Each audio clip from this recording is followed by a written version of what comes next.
Halo, Assalamualaikum teman-teman 2H United. Selamat pagi, siang, sore, dan malam.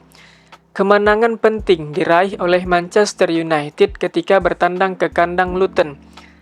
Manchester United meraih kemenangan tipis dengan skor 1-2. Kemenangan ini memperpanjang rentetan hasil positif Manchester United di sepanjang tahun 2024 dan semakin memperpendek jarak dengan zona Liga Champions. Terpaut 5 poin dengan Aston Villa yang berada di posisi keempat dan selisih 3 poin dengan Spurs yang berada di posisi 5 klasemen.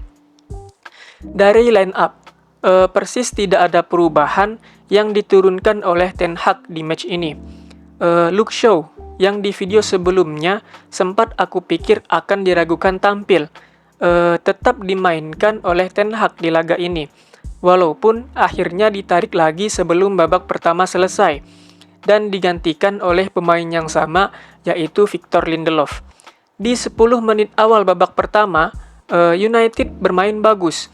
Tercipta 2 gol di 10 menit awal babak pertama. 2 gol tercepat bahkan di sepanjang musim ini. Yang kedua-duanya ini dicetak oleh Rasmus Højlund.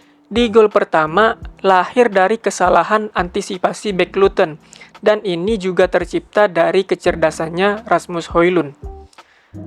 Di gol kedua menurutku berbau sedikit keberuntungan. Garnacho yang melakukan shot memantul dari badan pemain Luton dan mengenai dada Højlund dan akhirnya gol kedua tercipta untuk Manchester United.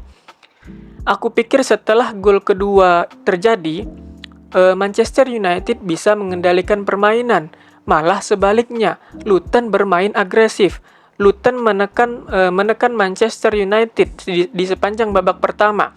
Akhirnya, gol balasan tercipta di menit 14 kalau nggak salah. Malah di menit ke-15, Luton menguasai possession sampai di angka 62%. Ini angka yang luar biasa. Walaupun Manchester United di babak pertama bukan tanpa peluang. Rashford dan Garnacho punya juga peluang di babak pertama. Menurutku Manchester United banyak kalah duel. Akurasi passingnya buruk, banyak sekali salah passing terjadi di babak pertama. Area tengah dengan mudah pemain Luton bermain dengan umpan-umpan pendek. Ya, ketika bermain away, memang atmosfer dari fans selalu membantu tim tuan rumah. Beruntung, lini belakang Manchester United tetap fokus di babak pertama. Ravel Varane yang berduet dengan Harry Maguire begitu solid, begitupun Dalot dan juga Andre Onana. Ada beberapa save, walaupun ini bukan save krusial. Lini depan Luton bisa diatasi oleh solidnya Varane dan Maguire di lini belakang. Tapi sayangnya ada kartu kuning didapatkan oleh Harry Maguire dan Casemiro. Dalam hal ini Ten Hag tidak ingin mengambil resiko karena jalannya pertandingan yang intens dan cepat. Ada kemungkinan kartu kuning kedua didapatkan oleh Maguire dan Casemiro di laga ini. Dan ya, di babak kedua, Maguire dan Casemiro ditarik keluar digantikan oleh Evans dan McTominay. Menurutku di babak pertama, banyak kesalahpahaman terjadi di antar pemain. Masih terlalu jauh jarak antar lini, terutama lini belakang dan lini tengah, sehingga tidak terjadi umpan-umpan progresif. Lini belakang cenderung melakukan back pass, dan akhirnya Onana langsung melakukan long pass ke depan. Ini juga menurutku diakibatkan press yang dilakukan oleh pemain Luton. Luton tidak membiarkan Manchester United tenang, leluasa dalam penguasaan bola. Khusus di lini depan, di babak pertama Manchester United banyak salah atau banyak telat dalam pengambilan keputusan, yang akhirnya menurutku persentase peluang menurun. Di babak kedua, Tomine yang masuk menggantikan Casemiro menjadikan Kobbie Mainoo sebagai holding midfielder.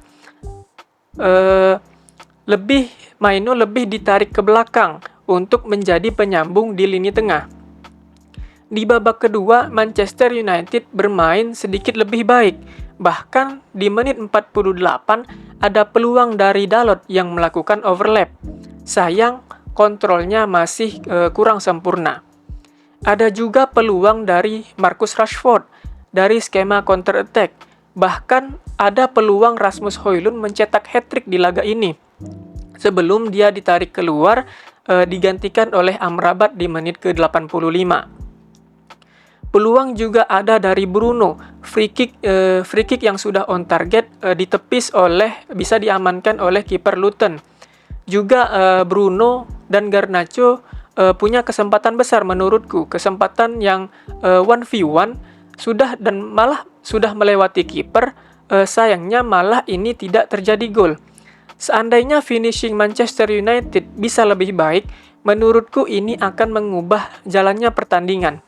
Karena dengan selisih 1 gol, segalanya masih akan banyak yang bisa berubah. Jantung kita sebagai fans lebih dilatih lagi menurutku. Amrabat yang masuk di menit ke-85 memberikan kerapatan di lini tengah. Luton menjadi sulit menembus area tengah Manchester United, sehingga serangan-serangan yang terjadi ini banyak dari crossing. Evans dan Varane di belakang sangat fokus, sangat tenang. Banyak crossing dari pemain Luton bisa diantisipasi dengan baik. Ada satu heading dari Luton yang membentur Mister di akhir babak kedua. Dan syukurnya ini tidak mengubah skor. Dan kredit khusus aku berikan kepada Kobbie Mainoo di laga ini. Dia memberikan ketenangan di lini tengah. Pemain berusia 18 tahun, bermain sebagai holding midfield, bermain di Premier League. Mainoo tidak banyak melakukan kesalahan. Ketika bermain sebagai midfield, awareness dari belakang maupun samping akan selalu ada, bahkan 360 derajat.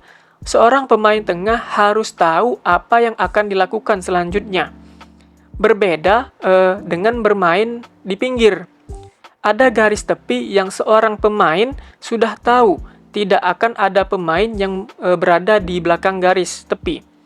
Ya, menurutku pertandingan kontra Luton ini yang di kandangnya bukan permainan Manchester United yang kita harapkan, di mana Luton ini bisa menahan imbang Liverpool, Newcastle, kemudian memberikan perlawanan sengit kepada Arsenal dan Manchester City.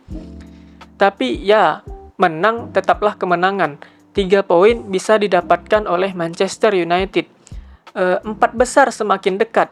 Liga Champions sangat penting menurutku untuk meningkatkan kekuatan finansial. Manchester United di 2 musim terakhir tidak mengeluarkan banyak uang di transfer musim dingin. Musim kemarin hanya meminjam Weghorst, Sabitzer, dan Jack Butland. Transfer musim dingin kali ini tidak ada pergerakan dari Manchester United terkait dengan financial fair play. Mengingat stok striker yang tersedia hanya ada Rasmus Højlund. Ketika finansial menguat, United bisa mengambil langkah di jendela transfer untuk mengevaluasi dan mengimprove beberapa posisi yang diinginkan oleh manajer. Oke, segini dulu video kali ini. Bagaimana menurut teman-teman? Terima kasih yang udah nonton. Wassalamualaikum. Ciao.